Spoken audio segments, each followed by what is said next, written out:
Do you find that during the holiday season, stress is boiling over? Are you sick and tired of going home to the parents, the step parents, the aunts and uncles with all the questions? Well, today we're going to talk about how to survive the holidays in a somatic way.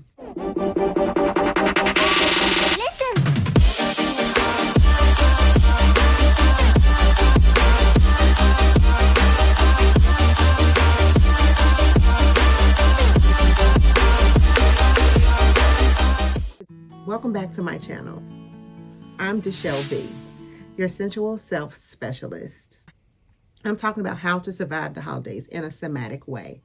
What is a somatic way, you ask? Somatics is in your body. Somatics is defined as just being in tune with your wants, your needs, and honoring those things. Honoring your body, honoring the anxiety that you feel, the angst that you feel, and giving yourself the space to really be in tune with yourself and listening to what's needed in those moments. So I want to tell you a story. This time of year, I tend to have some clients that really struggle with the holidays. You know, either they're going home or their family is coming to them to visit, and there's always angst around what to do in the holiday season, how to get away, how to make time for themselves, how to break away, how to even say no. And we have to kind of go through this every year around the holiday time. So I want to share 5 tips with you, telling you how to survive the holidays in a somatically sensual way. But before we do, I want to make sure that you have hit the subscribe button down below, and that also you have clicked that bell so you don't miss any of the great information that's coming your way. So let's get into it. So step number 1 would be create a daily ritual. When you know the holidays, when you've settled on your plans, go ahead and start thinking, what will be my daily ritual? Maybe you're not home, maybe you're at your parents' home, but start doing things that kind of feel like they create a ritual for you. That could look like journaling. It could look like a daily practice of body scanning or deep breathing. Just making sure you have some type of mindful moments in place that gives you space for you, even before you're getting your day started. Create that daily ritual and figure out when you want to use it. You may also, and it's okay to use that ritual more than once if you need to. It's kind of your get out of jail free card. Number 2, set boundaries to protect your energy. So what that means is we're listening to the body cues. If you're feeling, the anxiety starting to creep in, if you're feeling like you are overwhelmed or overstimulated, listen to those cues. And then define what am I needing in this moment to be okay with getting through that. So that looks like taking breaks to recharge. That also looks like no is a complete sentence. Did you hear that? No is a complete sentence. So if there are things that you want to do, maybe you don't want to run back to the grocery store for the 10th time for your parents. Maybe you don't want to go see the family member. Maybe you don't want to see that aunt that you haven't seen in 20 years.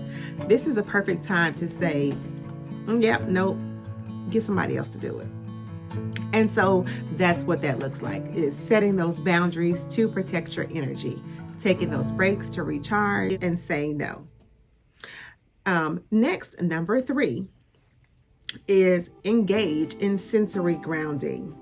That's using your senses. So that looks like maybe you have a particular blanket or pillow that you like. Maybe take those with you. If it's like something that feels real warm and fuzzy, we've talked before about those sensory items that are really good for you. Now, maybe you would need some sensory items, such as a pillow, something that you can take with you that kind of brings a sense of home, a sense of closeness, a sense of connectedness. So a pillow like this would be really good at kind of, because it's soft, it helps you connect to those senses of the softness. It also kind of can help ground you and calm you down just by rubbing on a pillow such as this. You could use a pillow to kind of calm you down, or how about a warm beverage? You know, having that nice cup of hot chocolate or a nice cup of coffee or tea in that warm mug and holding on to that mug, you know, that would be another great thing. But also iced beverages as well. Just the varying of temperatures kind of activates our sensory, the sensories for us. That could be getting a cold bottled water and holding it in your hand before you're drinking it and letting it come to room temperature just to kind of calm you down and allow you to take those deep breaths in. So, number 3, also you can listen to holiday music if you like, or just music in general. You know, maybe you already have that playlist going. So this would be a great time to kind of get that cool out playlist that you need to get through listen to your Aunt Margaret. Next, number 4 is move your body in an intentional way. That could look like a mindful walk outside, which would be perfect in between meals, you know, taking those types of breaks after you eat dinner. But also that could look like yoga, stretching, or just dancing around to some good music, just moving your body in an intentional way. That helps get the blood pumping, and it also helps for you to feel way more grounded, calm you down, and get you out of any of those icky feelings you may be feeling in the moment during the holidays. And last but not least, number 5 would be savor the moments of joy and peace. It's going to be so busy during the holiday season. So even if it's small moments of joy, take moments to just sit in those small moments of joy, relish in those things, and enjoy those moments. Maybe even start a gratitude list of being grateful for all of those slow moments of joy that you can reflect on at the end of each day to kind of help get you through every day that you're away from home in the holiday season, and with, you know, in particular areas that you may not feel as comfortable as home. All these things can be found on my 99 Beautiful Coping Skills list. That is also listed below of ways that you can cope throughout the holiday season. Now, again, there's 99. We talked about this list before, but because there's 99 doesn't mean that you can't add yours to it. I just give you a head start on those ones that work for you, that possibly work, but again, add your own. So when I'm working with clients, I like to tell them to take that list, look at the list, kind of go through it all 99 first, and then go back and circle 10 to 15 things that they've already done in the past. They may not consider it to be coping, but they found enjoyment in doing those things. So find those 10 or 15 things, circle those things, check them out, get them on your list, circle all the lists, all of the ones. If you go over 10 or 15, it is completely okay. That's even better. So circle those things that you've done before.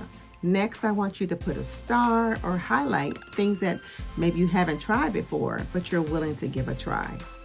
So if you've done that, circled some, highlighted some others, those will give you at least 30 different things that you can use. Now, we're not done here. When you're done with that list, take a picture of that list and put it in your phone, maybe in your notes section. You can leave a copy at home if you like, but you can also take a copy with you, maybe in your journal, so that way you have it just in case you need the reminder of how to cope in a sensual, somatic way.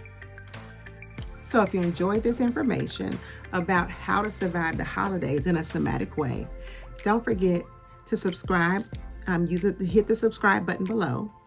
If you like this content, this information that I shared with you today, please leave a comment and let me know how you survived the holiday season, or what plans are you going to use to survive the holiday season, as well as that bell so you don't miss any additional content that will be coming out soon. Thank you so much. Hope you enjoy your holiday season.